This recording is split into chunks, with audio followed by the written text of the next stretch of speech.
ময়না পালতো, ময়না তোতা পাখি যেটা কথা বলে পালতো। একদিন সকালে বাহির হইতেছে, ময়না বড় দামি হয়, অনেক দামি পাখি। তো বাহির হইতেছে, তো ময়না জিজ্ঞাসা করতেছে মালিক কোথায় যাবে? শিকার খেলতে যাব, শিকার জঙ্গলে। আমার ভাইদের সাথে দেখা হলে আমার একটা সালাম দিও। তো যখন জঙ্গলে ঢুকছে তো যে দেখতেছে কতগুলা ময়না ডালে বসা আছে। তো নিজের ময়নাটার সালামের কথা মনে উঠছে, তো ডাক দিয়া কইতেছে শোনো, তোমাদের মতো একটা ময়না আমার বাড়িতেও আছে, সে তোমাদেরকে সালাম দিছে। এই কথা বলতে দেরি এই ময়নাগুলা ডালের থেকে পড়া মরতে দেরি হয় না। তার মন খারাপ হয়ে গেছে যে ওর সালামে এমন কি বিষ মিশানো ছিল যে এত দামি দামি 12-13টা ময়না মরে গেল। তো শিকার না খেলেই বাড়িতে চলে আসছে।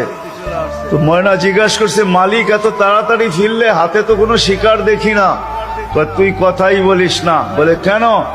তোর সালামে এমন কি বিষ ছিল যে তোর সাথীদেরকে সালাম দিতে দেরি, একটু মরতে দেরি হয় নাই। এই কথা বলতে দেরি, নিজের তো মরতে দেরি হয় না, ওইটার সাথে সাথে মরে গেছে। তো খাঁচার দরজা খুইলা সামনে নিয়ে বৈশা অনেকক্ষণ কাঁদছে, না লড়েও না চড়েও না, চক্ষুও খোলে না। আর কতক্ষণ কানবে? বাস ওইখানে লাইখা যে উঠা দাঁড়াইছে ময়না, বাস উড়া যে চালে বসা গেছে।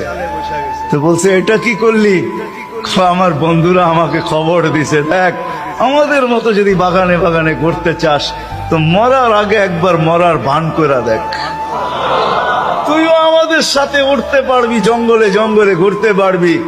ওইটা মরা ছিল না, ও আমাকে চিঠি দিছে, চিঠি বার্তা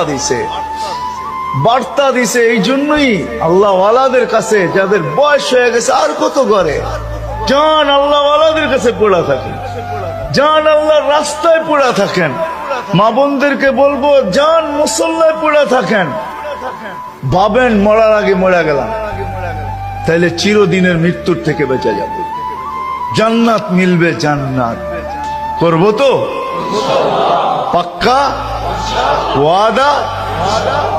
আল্লাহ আমাদেরকে আমল করার তৌফিক দান করেন। ওয়া মা আলাইনা ইল্লাল বালাগ।